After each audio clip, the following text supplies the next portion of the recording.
আসসালামু আলাইকুম। আসলে বিল্ডিং কনস্ট্রাকশনে কাজ করি বলে এই যে দেখতেছেন একটা ফর্মা, এটা আমরা মানে ফর্মাই কই। তো এই জিনিসটা বানাইতে গিয়ে খুব স্থানত পাইছি। প্রত্যেকটা ওয়ার্কশপে গেলে পরই মানে সময় নাই, তাদের সময় ঈদের পরে। অথচ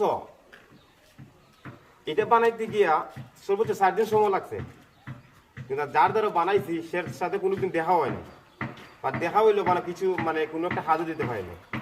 আর এমন লোকের হাজও দিছি, মনে হয় মানে 2 লাখ টাকা কাম করছে, 50,000 টাকা লাভ করছে, কিন্তু সে আমার খালি আজ না খাইল করতে করতে মানে আমার বানাই দিল না।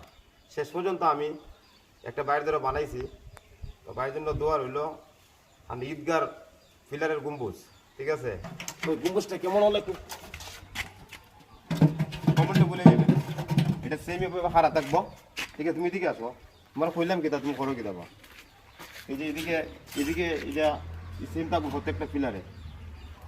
তো কি মানে দেখতে কিরম লাগবে কমেন্টে বলে যাবেন।